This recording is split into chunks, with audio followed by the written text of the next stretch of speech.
सभी को जय यीशु। प्रभु के नाम पर फिर से आप लोगों को स्वागत करते हैं। आज का ये वचन सुनने से पहले आइए हम लोग प्रार्थना में आते हैं। प्रभु को धन्यवाद देते हैं कि उसने ये मौका दिया है आपसे मिलने के लिए, आप लोगों से बातें करने के लिए और वचन के अनुसार परमेश्वर की दया और कृपा बांटने के लिए। मैं आप लोगों के लिए विनती करता हूँ कि आज का वचन सुनकर परमेश्वर आप लोगों को आशीष दे, विश्राम दे और प्रेम और कृपा और दया से भरे। परमेश्वर आपसे प्यार करता है, वो चाहते हैं आपके जीवन को बदले। प्रभु यीशु को पुकारते हैं, प्रभु यीशु से कहते हैं कि प्रभु तेरा धन्यवाद हो, तेरी जय जयकार हो प्रभु, तेरी स्तुति हो प्रभु, क्योंकि तू चाहता है हम लोगों के जीवन में तेरी आशीष रहे, हम लोगों के जीवन में तेरी कृपा रहे, तेरी दया रहे।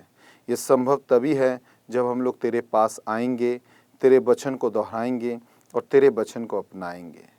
मैं चाहता हूँ कि तेरी दया हम लोगों के जीवन में भरता रहे। ये संभव तभी है प्रभु कि हम लोग जब तेरे वचन को सुनते हैं, अपने हृदय को खोलकर अगर तुझे पुकारेंगे तो हम लोगों के जीवन बदल जाएगा। आमीन। आज का वचन जो परमेश्वर कहना चाहते हैं, परमेश्वर हमें और आपको विश्राम देना चाहते हैं। परमेश्वर का विश्राम, देखिएगा हम लोग विश्राम ढूंढते हैं, यहाँ वहाँ ढूंढते हैं और आज तो ज़्यादातर लोग टीवी में विश्राम ढूंढने की कोशिश करते हैं। इंटरनेट मोबाइल के युग में मोबाइल, इंटरनेट, टीवी के माध्यम से विश्राम को ढूंढने की कोशिश करते हैं। वो जानना चाहते हैं कि उसके माध्यम से कि उसको विश्राम मिले। मगर मैं आप लोगों से कहना चाहता हूँ, सत्य का विश्राम परमेश्वर दे सकता है। सत्य का विश्राम प्रभु यीशु के माध्यम से आप पा सकते हैं, प्रभु यीशु के वाणी के माध्यम से आप पा सकते हैं। सत्य का विश्राम परमेश्वर आपके जीवन में दे सकता है तब जब आप प्रभु यीशु के वचन को मानेंगे, प्रभु यीशु के वचन को पालन करेंगे और प्रभु यीशु के वचन के द्वारा आप चलेंगे। हम लोग कभी कभी परमेश्वर के वचन के ऊपर विश्वास नहीं करते हैं, इसीलिए हम लोगों के जीवन इतर बितर हो जाता है, हम लोगों के जीवन में शांति नहीं रहता है। हम लोग विश्राम को ढूंढने के लिए यहाँ वहाँ भटकते हैं और नहीं मिलता है। विशेष रूप से जितने भी यूथ लोग हैं, युवक लोग हैं, वो लोग शांति को ढूंढने के लिए यहाँ वहाँ जाते हुए गलत मार्ग को अपना लेते हैं। विशेष रूप से नशे में डूब जाते हैं, विशेष रूप से नशे की आदत गिर जाते हैं और बुरे बुरे मार्ग पर वो लोग चले जाते हैं। प्रभु नहीं चाहता है कि आप प्रभु से दूर हो जाए। उसने याकूब के पत्र अध्याय 4 पद संख्या 8 में कहा, तुम प्रभु के करीब आओ, प्रभु तुम्हारे करीब आएंगे। तुम प्रभु के करीब आओ, परमेश्वर तुम्हारे करीब आएंगे। तब संभव है जब हम लोग परमेश्वर के करीब आते हैं तो परमेश्वर हमारे करीब आता है। आज के इस समय में हम लोग परमेश्वर के करीब आना नहीं चाहते हैं, इसीलिए हम लोगों के जीवन में विश्राम नहीं होता है। परमेश्वर जो विश्राम वो देना चाहते हैं, उसके लिए आपको प्रभु यीशु के करीब आना बहुत ज़रूरी है। प्रभु ने कहा मत्ती के सुसमाचार अध्याय 11 पद संख्या 28 से 30 तक, उसने कहा, थके मदे और बोझ से दबे हुए लोगों, तुम सभी मेरे पास आओ, मैं तुम्हें विश्राम दूंगा। मेरा जुआ अपने ऊपर ले लो और मुझसे सीखो, मैं स्वभाव से नम्र और विनीत हूं। इस तरह तुम अपनी आत्मा के लिए शांति पाओगे, क्योंकि मेरा जुआ सहज और मेरा बोझ हल्का है। आमीन। परमेश्वर ने कहा, तुम सभी मेरे पास आओ, मैं तुम्हें विश्राम दूंगा। प्रभु के पास आने से विश्राम मिलती है, प्रभु के पास आने से शांति मिलती है, प्रभु के पास आने से जीवन मिलती है, प्रभु के पास आने से दया मिलती है, प्रभु के पास आने से कृपा मिलती है, प्रभु के पास आने से शांति मिलती है। मैं चाहता हूं आप परमेश्वर के पास लौट कर आए। मैं चाहता हूं परमेश्वर की दया आपके जीवन में फैले। संभव तभी है जब आप प्रभु यीशु को जान पाएंगे। संभव तभी है जब आप परमेश्वर की वचन को अपना पाएंगे। संभव तभी है जब आप परमेश्वर की शांति को जान पाएंगे। नबी ईसाया के ग्रंथ अध्याय 26 पद संख्या 3 में उसने कहा, जिसका मन तुझ में धीरज धर हुए हैं उसकी तो पूर्ण शांति के साथ रक्षा करता है, क्योंकि वो तुझ पर भरोसा रखता है। नबी ईसाया के ग्रंथ अध्याय 26 पद संख्या 3 में ईश्वर ने कहा, जिसका मन तुझ में धीरज धरे हुए है, तू तो उसे विश्राम देता है। जिसका मन तुझ पर धीरज धरे हुए है। क्या हम लोगों के मान परमेश्वर के ऊपर धीरज धरे हुए हैं? अगर नहीं है तो हमें और आपको विश्राम नहीं मिलेगा। अगर नहीं है तो हम और आप परमेश्वर के करीब आ नहीं पाएंगे। धीरज धर के उसके साथ रहना बहुत जरूरी है। धीरज धर के उसके समय में आना बहुत जरूरी है। धीरज से उसके चरणों में रहना बहुत जरूरी है। आज के ज़माने में बहुत सारे जन इंटरनेट में व्यस्त हैं, मोबाइल में व्यस्त हैं, टीवी में व्यस्त हैं, कंप्यूटर में व्यस्त हैं, मगर परमेश्वर के वचन में व्यस्त नहीं रहता। प्रभु के वचन को पढ़ने के लिए व्यस्त नहीं रहता, प्रार्थना करने के लिए व्यस्त नहीं रहता, प्रभु को पुकारने के लिए व्यस्त नहीं रहता। मैं एक घर गया था और घर में जाकर मैंने देखा 2-3 बच्चे हैं उस घर में। तो मैंने उस परिवार से पूछा कि आप लोग प्रार्थना करते हैं? सभी कोई कहने लगा, हाँ हम लोग प्रार्थना करते हैं। तो एक बच्चे से मैंने पूछा, तुम कौन सी प्रार्थना जानते हो? क्या तुम हे हमारे पिता जानते हो? नहीं ब्रदर जी, नहीं जानते हैं। क्या तुम प्रणाम माता मरियम जानते हो? नहीं जानते हैं। तो क्या जानते हो? और उस छोटे बच्चे ने मुझे एक हिंदी गाना सुनाकर नाचने लगा। मैंने उस परिवार से कहा, क्या कर रहे हैं आप लोग? इसे जानना चाहिए था प्रभु का वचन, जानना चाहिए था प्रभु की प्रार्थना, जानना चाहिए था माता मरियम के विनती अनुरोध की प्रार्थना। इसे कुछ भी मालूम नहीं है।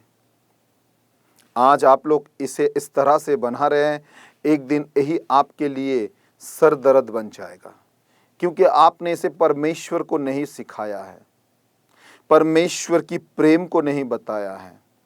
परमेश्वर कौन सा विश्राम इन लोगों को देना चाहते हैं ये आप लोगों ने नहीं बताया है। इसीलिए ये लोग भटक जा रहा है। सही मायने में आज के यूथ लोग भटक जा रहे हैं। सिर्फ एक कारण है, क्योंकि वो लोग परमेश्वर की वचन को जान नहीं पाता है। वो लोग परमेश्वर को ग्रहण नहीं करते हैं। वो लोग परमेश्वर को अपने हृदय में नहीं रखते हैं। वो लोग सोचते हैं वो लोग जो करते हैं वही सही है। मुझे याद है, एक यूथ लड़के को मैं बहुत बार बुलाता था, वो एक बार भी सभा में नहीं आते थे। हर बार वो कहते थे ये कि नहीं, जब समय होगा ब्रदर तब आऊँगा। मैंने उससे कहा, याद रखो परमेश्वर का प्यार तुम्हारे जीवन में आने वाला है। परमेश्वर तुम्हारे जीवन को बदलना चाहते हैं।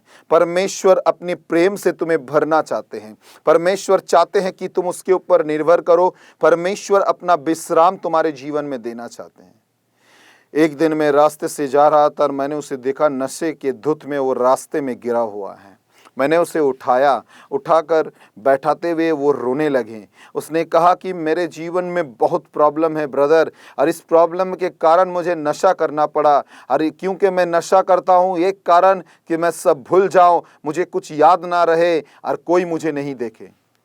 मगर ब्रदर मैं क्या करूँगा, ये नशा भी मेरे जीवन को बदल नहीं पा रहा है। मैंने उससे कहा कि एक कारण है भाई, क्योंकि आपने परमेश्वर की विश्राम को अपने जीवन में नहीं अपनाया। आपने परमेश्वर की प्यार को अपने जीवन में नहीं अपनाया। तब उसने हमसे कहा, ब्रदर क्या करेंगे? मैंने कहा, पाप स्वीकार करो, प्रभु के पास लौट कर आओ, परमेश्वर की नाम लो और प्रभु से कहो, प्रभु मैं माफ़ी मांगना चाहता हूँ। जब तुम माफ़ी मांग के पाप स्वीकार के माध्यम से परमेश्वर के पास लौट कर आओगे, प्रभु तुम्हें आशीष देगा, प्रभु तुम्हें विश्राम देगा, प्रभु तुम्हें शांति देगा। वो मेरे बात सुनते हुए चर्च में गया, पाप स्वीकार किया और परमेश्वर के पास लौट कर आया। जब वो परमेश्वर के पास लौट कर आया, परमेश्वर ने उसके जीवन को बदल दी। एक सुंदर सी पत्नी उसके जीवन में परमेश्वर ने डाली। एक बच्चा भी है उसके जीवन में, जिसके माध्यम से अभी वो एक आशीषमय परिवार बन चुका है। प्रियजन, मैं आप लोगों से इसीलिए बता रहा हूं, क्योंकि आप लोग जब प्रभु के विश्राम को अपने जीवन में अपनाएंगे, जब प्रभु के शांति को अपने जीवन में अपनाएंगे, जब प्रभु की आशीष को अपने जीवन में अपनाएंगे, तब आपको पता लगेगा परमेश्वर क्या करना चाहते हैं। परमेश्वर ने अपने वचनों में कहा, हे लोगों, हर समय उस पर भरोसा रखो, उससे अपने अपने मन की बातें खोल कर कहो, परमेश्वर हमारा विश्राम स्थान है। भजन संगीता 62 पद संख्या 8 में उसने कहा, हे लोग, तुम लोग उसके ऊपर भरोसा रखो, उसके ऊपर निर्भर रखो, विश्वास करो, भरोसा से चलो, वो तुम्हारे जीवन को बदलेंगे। आज के इस युग में हम लोग उसके ऊपर भरोसा करना नहीं चाहते हैं। हम लोग जानना नहीं चाहते वो कौन सा विश्राम हमारे जीवन में देना चाहते हैं। हम लोग सोचते हैं कि दुनिया के नशे में विश्राम है, दुनिया के चीज़ों में विश्राम है, दुनिया के सामान में विश्राम है, थोड़े थोड़े समय में दूसरे लोगों से बातें करने से हमें विश्राम मिलेगा। मैं आपसे कहना चाहता हूं कि आप गलत राहों पर हैं, गलत मार्ग पर हैं, गलत मोड़ पर हैं, क्योंकि अगर कोई विश्राम दे सकता है वो परमेश्वर यीशु मसीह है।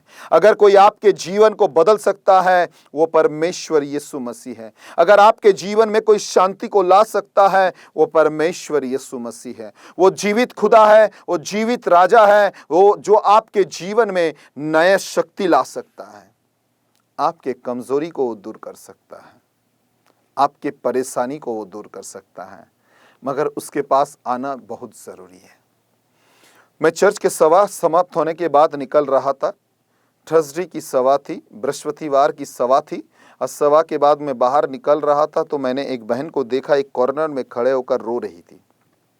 तो मैंने उस बहन से कहा, मैंने तो आपको प्रार्थना में नहीं देखा, आप कहाँ से आई हैं? उसने कहा, ब्रदर जी, मैं प्रार्थना में नहीं आई थी, मगर मैं आई थी आपसे मिलने के लिए। तो मैंने कहा, क्या बात है, बोलिए। वो बहन रो रही थी, बोल नहीं पा रही थी। मैंने प्रभु से प्रार्थना की और प्रभु ने सब कुछ बताया। जब प्रभु ने बताया कि उस बहन के जीवन में क्या गुजरी है, मैंने उस बहन को सिर्फ एक ही बात कहा, डर मत जाइए, प्रभु की विश्राम को अपने जीवन में अपनाइए। प्रभु से कहिए कि प्रभु मेरे जीवन में आ जाओ, प्रभु मुझे संभाल लो, प्रभु मेरे तकलीफ को तुम दूर कर दो, प्रभु मेरे कमजोरी को तुम दूर कर दो, प्रभु जिस परेशानी में मैं हूँ, प्रभु उस परेशानी को तुम्हारे यीशु नाम से, तुम्हारे उस नाज़रेत यीशु मसीह के नाम से तुम दूर कर दो प्रभु, कि मैं तुम्हारे ऊपर भरोसा कर सकूँ, मैं निर्भर कर सकूँ। वो मेरे बात सुनते हुए, प्रार्थना करते हुए, वो परमेश्वर की वचन को सुनते हुए वो प्रभु के मार्ग पर लौट कर गई। आज जब भी वो प्रार्थना में आती है, खुशी खुशी आती है और प्रभु से कहती है कि प्रभु तुम्हें धन्यवाद देता हूँ कि तूने मुझे तेरा विश्राम दिलाया है। प्रभु का विश्राम वो आनंद है जो आपके जीवन में अगर एक बार लग जाएगा, आपका जीवन बदल जाएगा। हम लोग कभी कभी परमेश्वर के ऊपर विश्वास करना नहीं चाहते हैं। प्रभु आज अपने वचन में कहना चाहते हैं, चुप हो जाओ और जान लो कि मैं ही परमेश्वर हूँ। मैं जातियों में महान हूँ, मैं पृथ्वी भर में महान हूँ। चुप हो जाओ और जान लो, मैं ही परमेश्वर हूँ, मैं तुम्हारा विश्राम स्थान हूँ, मैं तुम्हें विश्राम दे सकता हूँ, मैं तुम्हारे जीवन को बदल सकता हूँ, मैं तुम्हारे जीवन को आनंद से भर सकता हूँ, मैं तुम्हारे जीवन में शक्ति को डाल सकता हूँ। उसने कहा भजन संगीता 46 पद संख्या 10 में, चुप हो जाओ और जान लो कि मैं तुम्हारा परमेश्वर हूँ, मैं जातियों में महान हूँ, मैं पृथ्वी भर में महान हूँ। आज मैं आप लोगों से कहना चाहता हूँ, परमेश्वर आपसे कहना चाहते हैं, वो महान परमेश्वर आपके जीवन को बदलना चाहते हैं। क्योंकि जब हम लोग यहोवा के सामने में चुपचाप रह जाते हैं, वो जीवन में शांति को डाल देता है। परमेश्वर वो जीवन में दया को डालता है। प्रभु आपसे बहुत प्यार करते हैं प्रियजन। प्रभु चाहते हैं कि आप उसके पास लौट कर आएँ। प्रभु चाहते हैं कि आप उसके वचन को सुने। प्रभु चाहते हैं उसके वचन के अनुसार आप अपने जीवन को बदलें। प्रभु चाहते हैं कि उसके वचन के अनुसार आप अपने जीवन को बदल कर प्रभु के मार्ग पर आए, परमेश्वर की शक्ति को जाने और परमेश्वर की शक्ति के द्वारा अपने जीवन को प्रभु के मार्ग पर लगाए। उसने कहा, यहोवा के सामने चुपचाप रहो और धीरज से उसका आसरा रखो। उस मनुष्य के कारण ना कूदो जिसके काम सफल होते हैं और वो बुरी युक्तियों को निकलता है। उसने कहा उसके पास आकर धीरज से रहो, भरोसा से रहो कि वो तुम्हें विश्राम देगा, वो तुम्हारे जीवन में शांति को रखेगा। जब तुम भरोसा करोगे वो तुम्हारे जीवन को अपना लेगा। एक बाइबल में बहुत ही सुंदर घटना लिखा हुआ है, बहुत ही सुंदर एक घटना है कि परमेश्वर के पास आने से प्रभु यीशु प्रार्थना सुनते हैं और प्रभु यीशु हम लोगों के जीवन को बदल देते हैं। एक माँ एक राजा के पास आई थी और हर दिन वो गिड़गिड़ा कर राजा से ये अपने लिए प्रार्थना मांगती थी, मगर राजा ने कहा, मैं इतने बड़े राजा होकर भी कुछ कर नहीं पा रहा हूँ। मैं जानता हूँ मैं इस माँ के जीवन में शांति दे सकता हूँ, क्योंकि ये हर दिन आकर मुझे परेशान कर रहा है। जाओ, ये जो मांग रहा है इसे दे दो। प्रियजन, परमेश्वर आपके जीवन को जानते हैं, आपके जीवन में वो शांति देना चाहते हैं, आपके जीवन को वो बदलना चाहते हैं। आपके जीवन में परमेश्वर अपने शक्तियों को और कृपा को डालना चाहते हैं, क्योंकि उसने कहा तुम अपने चिंताओं को हमारे ऊपर डाल दो। मैं सोचता हूँ, मैं जानता हूँ तुम्हें क्या ज़रूरत है, मैं जानता हूँ तुम्हें क्या चाहिए, मैं जानता हूँ तुम्हारे ज़रूरत कैसे पूर्ण होंगे, मैं जानता हूँ मैं तुम्हारे लिए क्या कर सकता हूँ। उसने कहा, उसने अपने वचन में कहा, पहला पतरस अध्याय 5 पद संख्या 7 में उसने कहा, और अपनी सारी चिंता उस पर डाल दो क्योंकि उसको तुम्हारा ध्यान है। अपने सारे चिंता उसके ऊपर डाल दो, क्योंकि वो तुम्हारे विषय में जानते हैं, उसे पता है तुम्हें क्या चाहिए। इसलिए कहना चाहता हूँ कि आप उसके विश्राम के ऊपर भरोसा रखिए, आप उससे मांगिए, आप उसके पास आकर कहिए कि प्रभु मैं तेरे विश्राम को मांगना चाहता हूँ। बहुत सारे जन जगत के बहुत सारे चीज़ों में डूबे रहते हैं, बुरे बुरे चीज़ों में डूबे रहते हैं। यहाँ पर जो लोग टीवी प्रोग्राम देख रहे हैं, मैं जानता हूँ बहुत सारे जन मंद मार्ग पर, मंद चीज़ों पर, मंद टीवी के प्रोग्राम पर आप लोग व्यस्त रहते हैं। मैं आपसे कहना चाहता हूँ ये कोई आपको विश्राम दे नहीं पाएगा सिवाय प्रभु के वचन के, सिवाय परमेश्वर की दया की, सिवाय परमेश्वर की आशीष की। जब आप परमेश्वर के वचन को आप पढ़ेंगे, परमेश्वर के वचन को ध्यान लगाएंगे, परमेश्वर के वचन को अपने जीवन में अपनाएंगे, तब परमेश्वर आपके जीवन में वो शांति डालेंगे जो आपका जीवन बदल जाएगा। मैंने देखा है टीवी में एक ऐड दिया जाता है, देखिएगा, जिसमें वो कहा जाता है कि इस क्रीम को लगाओ तुम गोरा बन जाओगे। बहुत सारे जन उस ऐड को देखते हुए उस क्रीम को खरीदते हैं गोरा बनने के लिए, मगर लगाते हैं गोरा तो नहीं होते हैं, सिर्फ पैसा खर्च होते रहता है। मगर मैं आपसे कहना चाहता हूँ परमेश्वर का वचन अगर आप अपने जीवन में लगाएंगे, आप हृदय से गोरा हो जाएंगे, खूबसूरत हो जाएंगे, आपकी उम्र बढ़ता रहेगा। जो भी आपको देखेगा वो अपने आप को देखकर तरस रहेगा कि ये कैसे संभव है, क्योंकि उसे पता नहीं रहेगा कि परमेश्वर का वचन उसके जीवन में शक्ति को ला चुका है, परमेश्वर की वचन उसके जीवन में कृपाओं को लाया है। उसने कहा, तब परमेश्वर की शांति जो समझ से बिल्कुल परे है तुम्हारे हृदय और तुम्हारे विचारों की मसीह यीशु में सुरक्षित रखेंगी। परमेश्वर की विश्राम, परमेश्वर की शांति जो समझ से परे है, जो तुम समझ नहीं पाते हो, जो समझोगे कभी नहीं, वो विश्राम परमेश्वर देंगे। फिलिपियों के पुस्तक अध्याय 4 पद संख्या 7 में उसने कहा, जो तुम्हारे समझ से बाहर है, जो तुम समझ नहीं पा रहे हो, तो जो तुम जान नहीं पा रहे हो, याद रखो परमेश्वर वो विश्राम तुम्हें देंगे। याद रखो परमेश्वर वो कृपा तुम्हें देंगे, परमेश्वर वो शांति तुम्हें देंगे। मैंने देखा है बहुत सारे जन जो लोग जगत में शांति को ढूंढते हैं, जगत में विश्राम को ढूंढते हैं, उसे लगता है कि ये जगत उसे विश्राम दे देगा, इसीलिए वो पैसा खर्च करते हैं और खर्च करके दूसरे के पास जाते हैं विश्राम को ढूंढने के लिए।